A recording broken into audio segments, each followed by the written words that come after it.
Well, well, well. Well, well, well. Well, well, well. Well, well, well, well, well, well, well, well, well. Well, well. Well, kali ini gue akan membahas alur cerita film Enemy of the State, so check it out. Film ini dibuka dengan memperlihatkan anggota Kongres Amerika bernama Hammersley bertemu dengan politikus korup bernama Thomas Reynolds yang ditemani dua anak buahnya yang merupakan agen NSA di dekat danau. Sedikit penjelasan, Kongres Amerika hampir mengesahkan undang-undang untuk memperluas kekuasaan pengawasan lembaga penegak hukum. Nah, Hammersley ini mencoba untuk menghentikan RUU tersebut karena dia yakin itu adalah pelanggaran privasi bagi rakyat. Sementara itu, Reynolds terus menginginkan RUU tersebut disahkan untuk menghadapi ancaman teroris yang berkembang terhadap Amerika, sekaligus untuk mempercepat kenaikan jabatannya. Meskipun begitu, Hammersley tetap kekeh dengan pendiriannya, dan karena ini, Hammersley pun dibunuh menggunakan jarum suntik di dekat danau. Salah satu anak buah Reynolds kemudian menaruh obat sakit jantung di dekat Hammersley, supaya pembunuhan ini terlihat seperti Hammersley mengalami serangan jantung. Namun, kamera video yang ditaruh oleh peneliti satwa liar bernama Daniel Zevich di dekat danau menangkap seluruh kejadian tersebut secara tidak sengaja. Saat polisi menyelidiki TKP, Zevich mengambil rekaman videonya, dan agen NSA anak buah Reynolds melihat Zevich dan langsung memberitahu agen NSA lainnya kalau Zevich kemungkinan memiliki rekaman pembunuhan Hammersley. Ketika Zevich melihat pembunuhan Hammersley di rekamannya, dia menyadari kalau laporan berita tentang Hammersley terkena serangan jantung adalah palsu, dan dia pun langsung mengkontak temannya yang merupakan jurnalis. Nah, saat Zevich menelpon temannya, anak buah Reynolds mencegat panggilan tersebut dan bergegas ke apartemen milik Zevich. Zevich pun langsung mentransfer video ke sebuah kaset dan menyembunyikannya di perangkat game elektronik lalu melarikan diri. Dilacak melalui satelit dan dikejar oleh para agen NSA anak buah Reynolds, Zevich bertemu dengan seorang teman kuliah lamanya bernama Robert Bobby Dean yang merupakan pengacara khusus pertenaga kerjaan di sebuah toko pakaian. Nah, Bobby ini sebelumnya baru aja mengadakan pertemuan dengan bos mafia bernama Pintero yang memiliki masalah dengan kliennya. Di pertemuan ini, Bobby membuat Pintero marah besar dengan menunjukkan rekaman video Pintero sedang berpesta dengan pejabat serikat pekerja, yang mana akan melanggar pembebasan bersyaratnya. Pintero pun marah dan mengancam akan membunuh Bobby dalam waktu seminggu jika dia tidak memberitahu siapa yang merekam video tersebut. Nah, di toko pakaian, saat bertemu Bobby, Zevich yang panik memasukkan kasetnya ke dalam tas belanja milik Bobby tanpa sepengetahuannya, lalu kabur. Saat dikejar, Zevich bertabrakan dengan truk pemadam kebakaran dan terbunuh, dan teman jurnalis Zevich juga berhasil ditemukan dan dibunuh.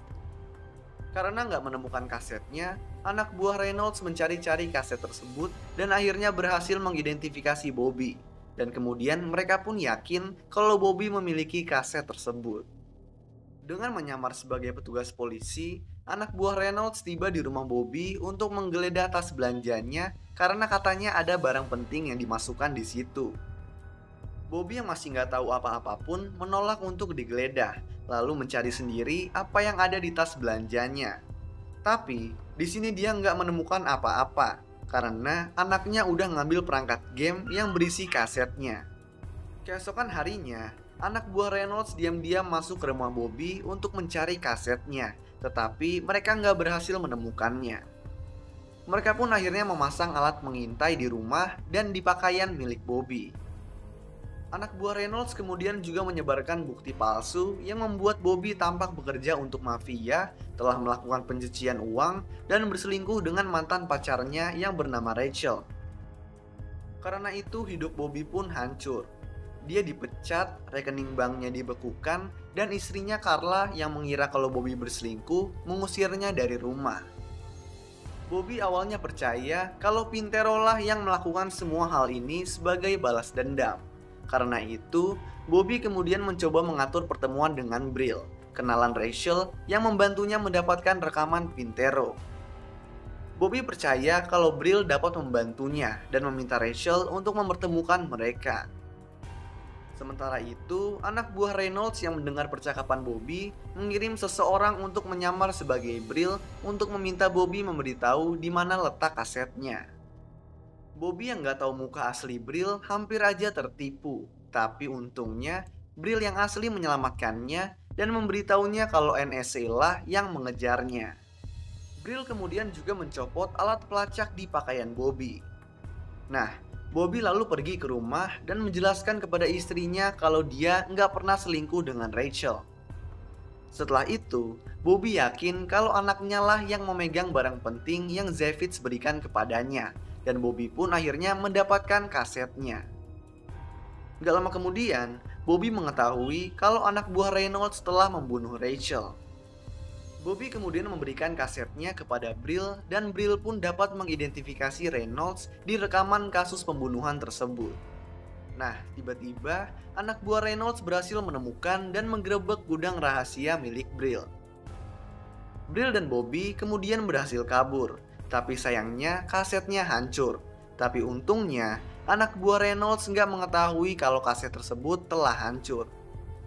Kita kemudian dapat mengetahui kalau nama asli Brill adalah Edward Lyle, dan dia merupakan mantan ahli komunikasi NSA yang ditempatkan di Iran selama revolusi Iran. Kita juga dapat mengetahui kalau ayah Rachel yang merupakan rekannya terbunuh di sana, dan dari situlah Brill mulai bekerja sama dengan Rachel. Brill menyarankan Bobby untuk bersembunyi, tapi Bobby ingin membersihkan namanya supaya dia bisa tenang. Mereka kemudian memata-matai anggota Kongres yang mendukung RUU pengawasan bernama Sam Albert, mirip dengan cara yang digunakan anak buah Reynolds kepada Bobby. Mereka pun mendapat rekaman Albert berselingkuh dengan asistennya dan berhasil mengekspos operasi NSA ilegal kepada petinggi NSA. Bobby dan Brill juga berhasil membuat bukti palsu kalau Reynolds korup dan berselingkuh, yang membuat istrinya pun marah. Hal ini menarik perhatian Reynolds dan mereka berdua pun dapat mengadakan pertemuan dengan Reynolds. Saat Brill bertemu dengan Reynolds, Brill secara diam-diam merekam pembicaraan dan dengan sengaja berbincang mengenai konspirasi untuk mendapatkan bukti yang dapat memberatkan Reynolds. Tetapi Reynolds berhasil berbicara tanpa membongkar apapun. Tiba-tiba, anak buah Reynolds menyergap pertemuan tersebut dan menodongkan senjata kepada Brill dan Bobby, kemudian meminta rekamannya. Nah, Bobby yang pintar mengetahui kalau restoran Pintero yang di awal film dia kunjungi berada di bawah pengawasan FBI. Jadi, dia berbohong dengan mengatakan kalau rekaman pembunuhan Hammersley ada pada Pintero. Bobby dan Reynolds pergi dan memasuki restoran Pintero. Nah, di dalam, Bobby membingungkan Pintero dan Reynolds tentang dua kaset video yang berbeda. Dan tentunya, ini membuat Reynolds dan Pintero salah paham dan terjadilah baku tembak mematikan yang menewaskan Pintero, Reynolds, dan agen NSA anak buah Reynolds. Brill kemudian berhasil membuat agen pengintai FBI untuk menggerebek restoran. Dan setelah menyelidiki, FBI pun mengetahui penyebab semua kekacauan ini. Nah, untuk menjaga reputasi NSA, FBI menutupi keterlibatan NSA dan juga menyebut Pintero sebagai orang yang membunuh Rachel. Karena kasus Reynolds ini juga, Kongres Amerika akhirnya memutuskan untuk membatalkan RUU-nya. Kemudian, Bobby pun dibebaskan dari semua tuduhan dan kembali ke rumah bersama istrinya. Sementara Brill yang melarikan diri ke sebuah pulau tropis mengirimkan pesan kepada Bobby melalui TV-nya. Lalu, film pun selesai. So, itulah alur cerita film Enemy of the State. Kalau kalian punya rekomendasi film lain yang mau gue jelasin alur ceritanya, kalian bisa tulis di kolom komentar di bawah. Dan kalau kalian suka sama video ini, kalian bisa klik tombol like dan juga klik tombol subscribe supaya bisa mendapatkan update-update tentang video-video gue selanjutnya. So thanks guys for watching, I hope you enjoy it, and peace out.